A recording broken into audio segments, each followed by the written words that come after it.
الحمد لله رب العالمين،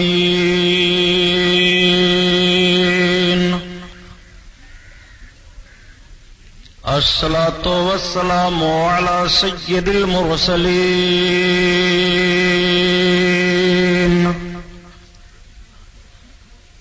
وعلى آله الطاهرين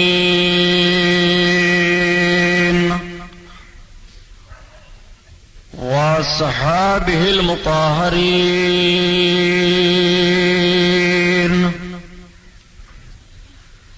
وابنه الغوث العظم الجيلاني محي الدين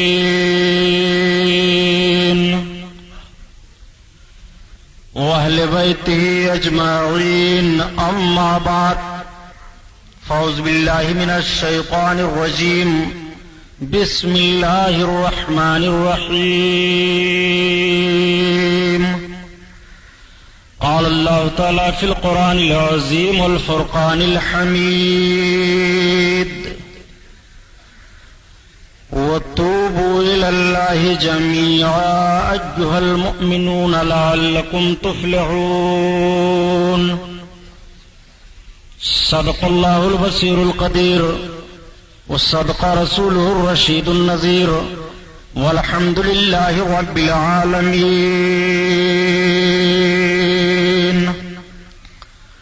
لائق صدقار محبوب پروردگار دونوں عالم کے مالک و مختار حضور محمد الرسول اللہ صلی اللہ تعالی علیہ وسلم کے دربار پرانوار میں درود شریف کا نذرانہ پیش فرمائیں. پڑھیے بلند آواز سے: اللہم صلی علی سیدنا مولانا محمد معدن الجود والکرم وعلی آلہ وبارک وسلم. صلاۃ و سلام علیک یا رسول اللہ صلی اللہ تعالی علیہ وسلم کی شان سے حسان بولے سبحان اللہ، خدائے حامل قرآن بولے سبحان اللہ، غلام موتی ایمان بولے، وہ نقطہ رس دقیقہ دان بولے، ادب کا مطلع تابان بولے، وَأَحْسَنُ مِنْكَ لَمْ تَرَقَّتْ عَيْنِي وَأَجْمَلُ مِنْكَ لَمْ تَلِدِ النِّسَاءُ خُلِقْتَ مُبَرَّأً مِنْ كُلِّ عَيْبٍ كَأَنَّكَ قَدْ خُلِقْتَ كَمَا تَشَاءُ.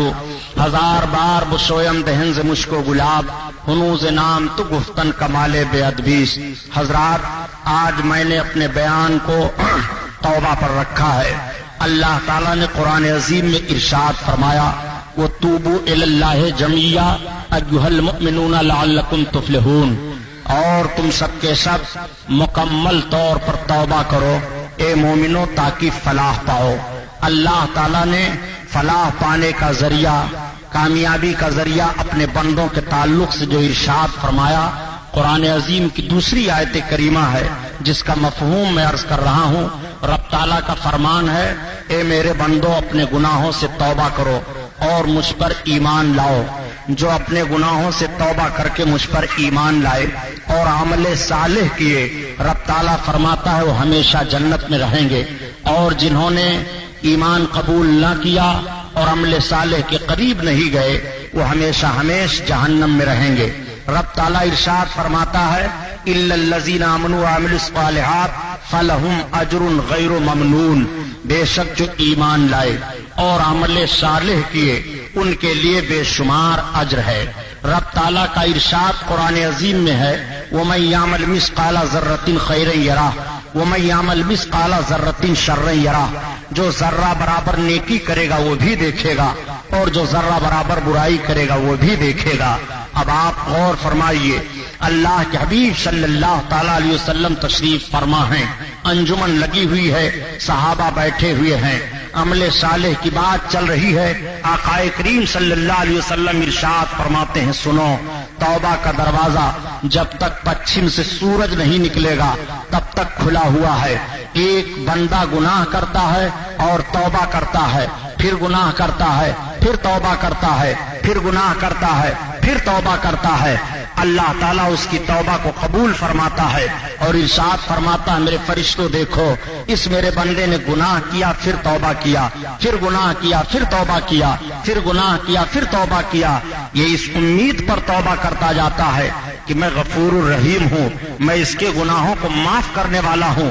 تو میرے فرشتوں گواہ ہو جاؤ میں نے اس کی خطا کو معاف کر دیا، اور پھر اللہ تعالیٰ اس کی توبہ کو قبول فرما لیتا ہے، اس سے گناہ کرنے کی توفیق چھین لی جاتی ہے۔ یہی وجہ ہے علماء تشریح فرماتے ہیں کہ اگر کسی کو یہ پتہ لگانا ہو کہ میری توبہ قبول ہوئی کہ نہیں، میں نے اپنی غلطی پر توبہ کی اور رب تعالیٰ کی بارگاہ میں میری توبہ قبول کی گئی کہ نہیں، تو وہ اندازہ لگا لے کہ جن گناہوں سے وہ توبہ کر رہا ہے، اگر ان گناہوں کو پھر وہ نہیں کر رہا ہے اور ان کے قریب نہیں جا رہا ہے، تو یقین اور امید رکھے کہ اللہ تعالیٰ نے اس کی توبہ کو قبول فرما لیا۔ جب بندہ رب کی بارگاہ میں آنسو بہاتا ہے اور ندامت کے آنسو اس کے گرتے ہیں، تو یاد رکھو مومنوں، ندامت کے آنسو رب کی بارگاہ میں بڑے قیمتی ہیں۔ ڈاکٹر اقبال نے بہت اچھے انداز سے کہا کہ موتی سمجھ کے شان قریبی نے چن لیے قطرے جو گرے تھے عرق انفعال کے۔ ندامت کا ایک آنسو اگر گرتا ہے تو نجات کا ذریعہ وہ بن جایا کرتا ہے۔ خوف الہی اور ندامت پر جو آنسو کے قطرے بہتے ہیں وہ گناہوں کو ایسے دھو دیتے ہیں، ایسے دھو دیتے ہیں گویا اس بندے نے گناہ نہیں کیا۔ حضرت موسیٰ پیغمبر علیہ الصلوۃ والتسلیم کے دور کا ایک بڑا بھاری مجرم تھا، اتنا جرم اس نے کیا تھا، اتنا جرم کیا تھا کہ اللہ تعالیٰ کا ارشاد ہوا، موسیٰ پیغمبر پورا شہر اس کی بنیاد پر تباہیوں کے دہانے پر جا رہا ہے، ہمارا قہر ان شہر والوں پر نازل ہوگا۔ حضرت موسیٰ پیغمبر علیہ السلام عرض کرتے ہیں، میرا مولا وہ تیرا کون سا بندہ ہے؟ رب تعالیٰ نے اس کی نشاندہی فرمائی۔ حضرت موسیٰ علیہ السلام اس کو اس شہر سے نکلوا دیتے ہیں جس آبادی میں وہ جا کر کے ٹھہرتا ہے۔ رب کا حکم ہوا، موسیٰ یہ آبادی بھی تباہ و برباد کر دی جائے گی، اس آبادی سے بھی اس کو نکالا جائے۔ چنانچہ اس کو آبادی سے بھی نکال دیا گیا۔ اتنا خاطی وہ تھا، اتنا پاپی تھا، اتنا گنہگار تھا۔ اب آپ اندازہ لگائیں کہ وہ کتنا بڑا گنہگار تھا کہ پیغمبر کے ذریعہ سے شہر سے نکالا جا رہا ہے۔ وہ کتنا بڑا گنہگار تھا کہ آبادی میں قیام کرتا ہے لیکن آبادی میں بھی اس کو نہیں رہنے دیا جاتا ہے۔ وہ ایک پہاڑ میں جاتا ہے اور پہاڑ کے کھوہ میں، غار میں پناہ اختیار کر لیتا ہے، وہیں پر وہ رہنے لگتا ہے۔ اچانک اس کی طبیعت خراب ہوئی، بیمار ہوا، ذوف و نقاہت کی بنیاد پر وہ اٹھ نہیں سکتا ہے۔ تب تک وہ رب کی بارگاہ میں رو پڑا، اے میرے مولا اس وقت مجھ جیسا مجبور کون ہے، مجھ جیسا پریشان کون ہے؟ اے پروردگار عالم، میں کچھ بھی صحیح مگر تیرا بندہ ہوں۔ الہ العالمین میں نے بہت بڑی خطا کی ہے، پروردگار میں نے بہت بڑا گناہ کیا ہے، اگر تیری بارگاہ میں میری غلطی نہ معاف کی گئی تو کہاں معاف کی جائے گی؟ اے میرے پروردگار، کاش میں غلطی نہ کیے ہوتا تو آج آبادی میں ہوتا، میرے بال بچے مجھے سہارا دیتے، میرے رشتہ اقارب کے لوگ مجھے سہارا دیتے۔ پروردگار عالم تو نے ہی فرمایا ہے کہ جب میرا بندہ مصیبت میں مجھے پکارتا ہے تو میں اس کی پکار کو سنتا ہوں۔ اے رحم الراحمین، اب میں اپنے تمام گناہوں سے توبہ کر کے تیری بارگاہ میں پناہ طلب کر رہا ہوں۔ اے میرے مولا مجھے پناہ عطا فرما دے، پروردگار مجھے سہارا عطا فرما دے۔ وہ بندہ رو رہا ہے، زارو قطار اس کے آنسو گر رہے ہیں، موتی سمجھ کے شان قریبی نے چن لیے۔ ڈاکٹر اقبال کا شعر اسی طرف اشارہ کرتا ہے، وہ بندہ روئے چلا جا رہا ہے، اتنا آنسو گر رہا ہے اس کا، اتنے آنسو گر رہے ہیں کہ زمین بھیگ جاتی ہے۔ اس نے اچانک دیکھا کہ اس کا باپ اس کے سامنے حاضر ہے، اس کی بیوی اس کے سامنے حاضر ہے، اس کے بچے اس کے سامنے حاضر ہیں۔ فرشتوں کو رب تعالیٰ نے متشکل فرما کر کے ان کی شکل میں بھیج دیا۔ اب اس کو وہ تسلی دے رہے ہیں اور اس کی تیمارداری کر رہے ہیں۔ جب اس کا انتقال ہوا تو رب تعالیٰ نے اس کو بخش دیا۔ حضرت موسیٰ پیغمبر علیہ السلام کو حکم ہوا، اے موسیٰ پیغمبر جاؤ، جس کو آبادی سے نکالا گیا تھا اور جس کو شہر سے نکالا گیا تھا، جاؤ اس کی تجہیز و تکفین کا انتظام کرو۔ حضرت موسیٰ علیہ السلام عرض کرتے ہیں، میرے پروردگار وہ تو اتنا بڑا گنہگار تھا کہ گناہوں کی بنیاد پر اس کو شہر سے نکالا گیا، گناہوں کی بنیاد پر اس کو آبادی سے بھی نکال دیا گیا۔ اے پروردگار عالم، اس کی کون سی نیکی تیری بارگاہ میں پسند آ گئی؟ تو رب تعالیٰ کا حکم ہوا، اے موسیٰ پیغمبر وہ سیاہ کار و بدکار تو بہت تھا، لیکن اے موسیٰ پیغمبر اس نے مجھ پر بھروسہ کر کے اور صرف مجھ پر بھروسہ کر کے مجھے یاد کرنا شروع کیا اور وہ اپنی خطاؤں سے معافی مانگ کر کے میری بارگاہ میں آنسو بہانا شروع کیا۔ اے موسیٰ، میری بارگاہ میں ندامت کے آنسو بہت مقبول ہیں، میں نے اس کے آنسوؤں کو قبول فرما لیا ہے۔ حضرت موسیٰ پیغمبر علیہ السلام آتے ہیں اور اس کی تجہیز و تکفین کا انتظام کرتے ہیں۔ آپ ذرا دیکھو، کہنے کا مطلب یہ ہے کہ رب کی بارگاہ میں ندامت کے آنسو کتنے قیمتی ہیں، موتی سمجھ کے شان قریبی نے چن لیے، قطرے جو گرے تھے عرق انفعال کے، ندامت کے آنسو بڑے قیمتی ہوا کرتے ہیں۔ آئیے اب آپ ذرا اپنی زمین کو آپ ہموار کیجیے اور ذہن و فکر کو صاف کرتے ہوئے چلیے۔ آج سزائیں متعین ہیں، آج جرائم پر ہر سزا متعین کر دی گئی ہے۔ اگر اگر کوئی حکومت کی بغاوت کرتا ہے تو اس کو دیش دروہی قرار دے کر کے ملک سے شہر بدر سے کر دیا جاتا ہے، ملک سے نکال دیا جاتا ہے۔ اگر کوئی خلفشار مچانے کی کوشش کرتا ہے تو اس کے لیے بھی تعزیرات ہند کے دفعات ہیں، اور تعزیرات ہند کے دفعات میں وہ گرفتار کر لیا جاتا ہے۔ ہر جرم کی سزا متعین کر دی گئی ہے، لیکن اگر سزاؤں پر معافی مانگی جائے اور سزاؤں پر ندامت کے آنسو بہائے جائیں تو آج دنیا میں آپ ہر سزا پر معافی مانگ کر کے چھٹکارا حاصل نہیں کر سکتے ہو۔ لیکن آؤ دیکھو، یہ رب کی بارگاہ ہے، رب کی بارگاہ میں تم معافی مانگو، رب تمہیں معاف فرما رہا ہے۔ رب کی بارگاہ میں توبہ کرو، رب تمہاری توبہ قبول فرما رہا ہے۔ رب کی بارگاہ میں ندامت کے آنسو بہاؤ، رب تعالیٰ تمہارے آنسوؤں کی قیمت تمہیں دے رہا ہے۔ رب کی بارگاہ میں رو، تمہارے رونے کی قیمت ادا ہو رہی ہے۔ رب کی بارگاہ میں جب بندے مومن روتا ہے تو رب کا فرمان ہے ایھا المؤمنون لعلکم تفلحون، اے ایمان والو تم فلاح پاؤ گے۔ تم سب کے سب مکمل رب کی طرف توبہ کرو۔ آئیے ذرا آپ ملاحظہ فرماتے چلیے، اللہ کے حبیب صلی اللہ تعالیٰ علیہ وسلم نے توبہ پر کتنا زور دیا ہے۔ یہ صحابہ کی انجمن لگی ہوئی ہے۔ اللہ کے حبیب صلی اللہ علیہ وسلم ارشاد فرماتے ہیں التائب من الذنب کمن لا ذنب له، گناہوں سے توبہ کرنے والا ایسے ہی ہو جاتا ہے گویا اس نے گناہ نہیں کیا۔ آخر اس بات کو میرے سرکار نے کب فرمایا؟ آقا کریم صلی اللہ تعالیٰ علیہ وسلم کی ہر حدیث کسی نہ کسی موقع پر ہے۔ نبی اپنے امتیوں کو کوئی بھی قانون دے رہے ہیں تو ہر قانون میرے سرکار کسی نہ کسی موقع پر دے رہے ہیں۔ میرے سرکار نے یہ کب ارشاد فرمایا تھا کہ التائب من الذنب کمن لا ذنب له، گناہوں سے توبہ کرنے والا ایسے ہی ہو جاتا ہے گویا اس نے گناہ نہیں کیا۔ تو دیکھیے صحابہ کی انجمن لگی ہوئی ہے، تمام صحابہ بیٹھے ہوئے ہیں۔ صحابیوں کی زندگی کو مطالعہ کیجئے تو پتہ چلتا ہے کہ اگر ان سے کوئی خطا واقع ہو جاتی تھی اور کوئی غلط کام واقع ہو جاتا تھا تو رب کے محبوب کی بارگاہ میں حاضر ہوا کرتے تھے، اس لیے کہ ان کے سامنے قرآن کی آیت کریمہ ہے وَلَوْ أَنَّهُمْ إِذْ ظَلَمُوا أَنفُسَهُمْ جَاءُوكَ، اے محبوب اگر لوگ اپنی جانوں پر ظلم کریں اور تمہاری بارگاہ میں آ جائیں اور تم ان کے لیے معافی مانگو تو رب تعالیٰ بہت بڑا غفور الرحیم ہے، معاف فرمانے والا ہے۔ پتہ یہ چلا کہ رب تعالیٰ اپنے بندوں کی معافی کے لیے دروازہ اپنے محبوب کا بتا رہا ہے، تبھی تو اعلیٰ حضرت عظیم البرکت فرماتے ہیں کہ تمہیں معافی کا پروانہ ملے گا تو محبوب کی چوکھٹ سے ملے گا،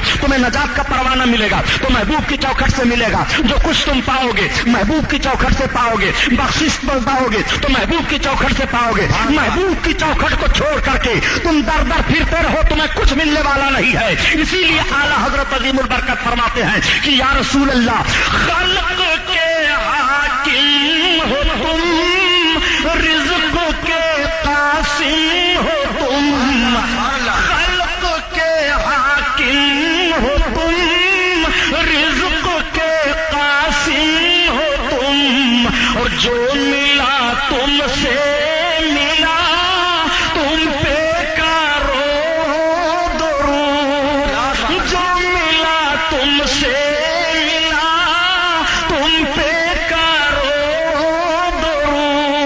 اللہ اکبر۔ آقا کریم صلی اللہ علیہ وسلم کا دروازہ بتایا جاتا ہے تو میں صحابہ کی مقدس زندگی عرض کر رہا ہوں کہ جب ان سے کوئی خطا واقع ہوتی ہے تو محبوب کی بارگاہ میں حاضر ہوتے ہیں۔ صحابہ کا طریقہ تو یہ ہے کہ وہ محبوب کی بارگاہ میں حاضر ہو کر اپنے جرم کو بیان کرتے ہیں، یا رسول اللہ یہ خطا مجھ سے ہوئی ہے، یا رسول اللہ یہ گناہ مجھ سے ہوا ہے، یا رسول اللہ یہ پاپ مجھ سے ہوا ہے، یا میرے سرکار ان پاپوں پر جو سزائیں اسلام کی طرف سے متعین کی گئی ہیں ان سزاؤں کو برداشت کرنے کے لیے میں تیار ہوں۔ آقا کریم صلی اللہ علیہ وسلم کی بارگاہ ہے انجمن سجی ہوئی ہے، تب تک ایک صحابی حضرت ماعز رضی اللہ تعالیٰ عنہ بارگاہ رسالت میں آنسو بہاتے ہوئے پہنچ جاتے ہیں، یا رسول اللہ میں بہت بڑا مجرم ہو، یا رسول اللہ میں بہت بڑا خاطی ہوں، یا رسول اللہ مجھ سے بہت بڑا پاپ ہوا ہے، یا رسول اللہ مجھ سے بہت بڑا جرم ہوا ہے۔ آقا کریم صلی اللہ علیہ وسلم ارشاد فرماتے ہیں بتاؤ تم سے کون سی خطا ہوئی ہے؟ حضرت ماعز رضی اللہ تعالیٰ عنہ رونے لگتے ہیں، یا رسول اللہ اتنا بڑا جرم ہوا ہے کہ بیان کرتے ہوئے کلیجہ منہ کو آ رہا ہے، بتاؤ تو آخر تمہارا جرم کون سا ہے؟ عرض کرتے ہیں یا رسول اللہ مجھ سے وہ خطا ہوئی ہے، یا رسول اللہ کی بیان کر رہا ہوں میرے سرکار۔ تب تک حضرت ماعز کی زبان پھر رک جاتی ہے۔ اللہ کے حبیب اور تمام صحابہ توجہ کیے ہوئے ہیں، آقا کریم صلی اللہ علیہ وسلم سے عرض کرتے ہیں یا رسول اللہ میرا جرم یہ ہے، یا رسول اللہ میں نے زنا کر لیا ہے۔ اتنا کہنا تھا، اللہ کے حبیب نے اپنے مقدس رخ انور کو پھیر لیا۔ حضرت ماعز رونے لگے، یا رسول اللہ میری خطا معاف کی جائے، یا رسول اللہ میں اتنا بڑا مجرم ہو، سرکار میں آپ کی بارگاہ میں حاضر ہوا ہو، یا رسول اللہ مجھے ہلاکت سے بچائیے اور پاک فرما دیجیے، یا رسول اللہ یہ جرم میں نے کر لیا ہے۔ اللہ کے حبیب صلی اللہ علیہ وسلم ارشاد فرماتے ہیں ذرا اس کے منہ کو سونگھو، اس نے شراب تو نہیں پی لیا ہے؟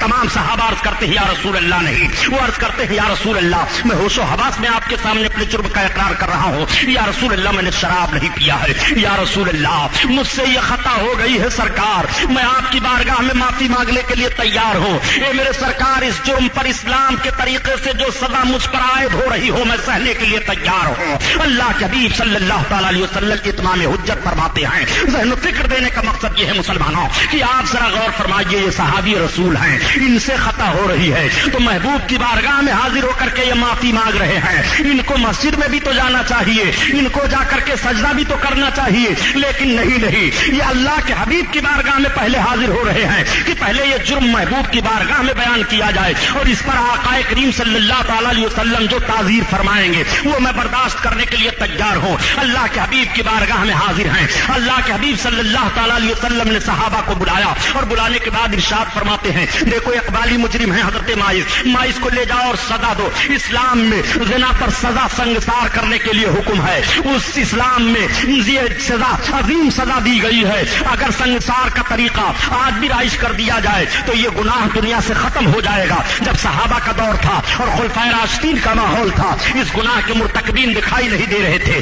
آج کچھ لوگ کہہ دیا کرتے ہیں کہ ساری دنیا میں ہر طرف مسلمان یہی چلاتے ہیں کہ نظام مصطفیٰ کو لاگو کیا جائے، رسول اللہ کے قانون کو لاگو کیا جائے۔ میں عرض کرتا ہوں صحیح ہے، اگر نظام مصطفیٰ کی بات کی جا رہی ہے تو بات صحیح کی جا رہی ہے۔ نبی کونین صلی اللہ علیہ وسلم کے قانون کو لاگو کر کے دیکھ لو۔ نبی کونین صلی اللہ تعالی علیہ وسلم نے جو اسلامی قوانین دستور حیات مرتب فرماتے ہوئے آپ کو دیا زندگی گزارنے کے لیے، اس پر اگر زندگی چلائی جائے تو چور کا ہاتھ کاٹا جائے گا، شرابی کو کوڑے مارے جائیں گے، زانی کو سنگسار کیا جائے گا، جھوٹ بولنے والے کو سزا دی جائے گی، بے نمازی کو قید کیا جائے گا، شراب کی بھٹیاں جلا دی جائیں گی، یہ سارے کارخانے بند کر دیے جائیں گے، گناہوں کے اڈے ختم کر دیے جائیں گے۔ میں آپ سے پوچھنا چاہتا ہوں اب بتاؤ انسان امن و شانتی سے رہے گا کہ نہیں؟ انسان اطمینان سے رہے گا کہ نہیں؟ انسان سکون سے رہے گا کہ نہیں؟ انسان پابندی سے رہے گا کہ نہیں؟ انسان مطمئن رہے گا کہ نہیں؟ آؤ ذرا دیکھو یہ مقدس صحابہ کی جماعت ہے، حضرت ماعز رضی اللہ تعالیٰ عنہ کو لے جایا جا رہا ہے اور لے جا کر کے پہاڑی کے اوپر کھڑا کیا گیا۔ اب حضرت ماعز کو پتھر مارا جانے لگا، حضرت ماعز بھاگ رہے ہیں اور اللہ کے حبیب صلی اللہ علیہ وسلم کو پکار رہے ہیں۔ حضرت خالد بن ولید رضی اللہ تعالیٰ عنہ فرماتے ہیں جب سارے لوگ حضرت ماعز کو سنگسار کر کے واپس آئے، اللہ کے حبیب صلی اللہ علیہ وسلم نے کیفیت پوچھی، بتاؤ ماعز کو جب سنگسار کیا جانے لگا تھا تو ان کی کیفیت کیا تھی؟ حضرت خالد بن ولید عرض کرتے ہیں یا رسول اللہ ہم سب ماعز کو مار رہے تھے، ہمارے ہاتھ میں ایک ہڈی تھی اونٹ کی یا رسول اللہ، اور میں نے اس ہڈی سے اونٹ کو مارا ماعز کی کھوپڑی میں، یا رسول اللہ جیسے وہ ہڈی لگی ماعز کی کھوپڑی پھٹی، خون کا فوارہ جاری ہوا اور میری آستین پر پڑا یا رسول اللہ۔ میں پیچھے ہٹا یہ کہتے ہوئے یہ کس پاپی کا خون لگ گیا ہے؟ تب تک دوسرے صحابی نے عرض کیا یا رسول اللہ جب ماعز کو مارا جا رہا تھا تو آپ کو پکار رہے تھے، اتنا سننا ہوا کہ اللہ کے حبیب کی آنکھوں میں آنسو آ گئے، میرے سرکار رونے لگے۔ ارشاد فرماتے ہیں جب ماعز نے مجھ کو پکارا تھا تو تم لوگوں نے چھوڑ کیوں نہیں دیا؟ خدا کی قسم جب پہلا پتھر ماعز کو لگا ہے تو ماعز نے ایسی سچی توبہ کی ہے کہ پورے مدینہ والوں کے لیے ماعز کی توبہ کافی ہو گئی۔ گناہوں سے توبہ کرنے والا ایسے ہی ہو جاتا ہے گویا اس نے گناہ نہیں کیا۔ اعلیٰ حضرت عظیم البرکت اسی طرف تو اشارہ فرماتے ہیں کہ گرچہ ہیں بے حد قصور تم غفور، اور بخش دو جرم و خطا تم پہ کروڑوں درود، بخش دو جرم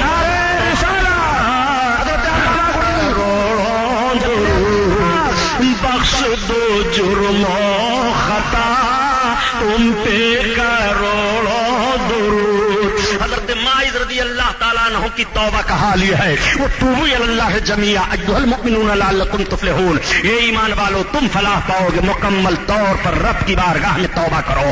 آئیے آپ ذرا دیکھتے چلیے کیسے توبہ کا ماحول ہے، کس طرح سے صحابہ اپنے جرم پر اپنے آقا صلی اللہ علیہ وسلم کی بارگاہ میں حاضر ہو کر کے اور عرض کرتے ہیں یا رسول اللہ میری یہ خطا ہے، یا رسول اللہ میں نے یہ گناہ کیا ہے۔ دیکھو پیارے، جب انسان پیدا ہوتا ہے تو اس کا دل صاف و شفاف ہوتا ہے، آئینے کی طرح سے چمکتا ہے، لیکن جب اس سے خطا ہوتی ہے تو اس کے دل پر ایک دھبا پڑ جاتا ہے، پھر خطا ہوتی ہے، پھر وہ داغ بڑھتا ہے، پھر خطا ہوتی ہے، پھر داغ بڑھتا ہے، پھر خطا ہوتی ہے، پھر داغ بڑھتا ہے، اس کے پورے دل کو وہ گھیرے میں لے لیتا ہے، اور جب بڑھتے بڑھتے وہ داغ پورے دل کو گھیرے میں لے لیتا ہے، اس پر چمک نہیں رہ جاتی ہے، تو اب اس کی طبیعت نیکیوں کی طرف نہیں لگتی ہے، اس کی طبیعت ہمہ وقت برائیوں کی طرف جاتی ہے۔ اگر وہ نیکیوں کی طرف اپنے قدم کو بڑھائے تو اس کا دل مزمحل ہو جاتا ہے، اس کا چہرہ اداس ہو جاتا ہے، اس کی روحانیت مر چکی ہوتی ہے، اس کے اندر روح تو ہوتی ہے مگر روحانیت نہیں رہ جاتی ہے۔ یہ دل تمہارا جو تھا صاف و شفاف آئینہ تھا۔ اور ایک بات عرض کروں، انسان اگر غور کر لے کہ رب تعالیٰ نے آخر اس کے دل کو کس لیے پیدا کیا ہے، آنکھوں کو پیدا کیا دیکھنے کے لیے، زبان کو پیدا کیا چکھنے کے لیے، ناک کو پیدا کیا سونگھنے کے لیے، اعضاء کو پیدا کیا، سارے اعضاء کام میں لگے ہوئے ہیں، مگر دل کو کس لیے پیدا کیا ہے؟ تو اہل عرفان فرماتے ہیں کہ اللہ تعالیٰ نے دل کو اپنے لیے پیدا کیا ہے۔ اے میرے بندے، اپنے تمام اعضاء سے تو اپنے کام لیتا رہا، مگر دل میں مجھے تو اپنا میرا خوف رکھے رہا اور دل میں مجھے یاد کرتا رہا۔ رب تعالیٰ نے اپنے لیے دل کو پیدا کیا ہے، اسی لیے اللہ کے حبیب ارشاد فرماتے ہیں کہ قلب المومن عرش اللہ، مومن کا قلب عرش الہی ہے۔ اب آپ ذرا غور فرمائیے، آپ مومن ہیں تو آپ کے قلب کو اللہ کے حبیب ارشاد فرماتے ہیں کہ مومن کا قلب عرش الہی ہے۔ مومن کے قلب پر اللہ کے جلوے کا عرفان نازل ہوتا ہے، اسی لیے اس کو عارف کہا جاتا ہے۔ اور جب عرفان کا نزول ہوا، وہ عارف کہا جانے لگا، تو اب اپنی نگاہ سے وہی نہیں دیکھتا ہے بلکہ اس کی نگاہ بہت کچھ دیکھتی ہے۔ وہ یہاں بیٹھا رہتا ہے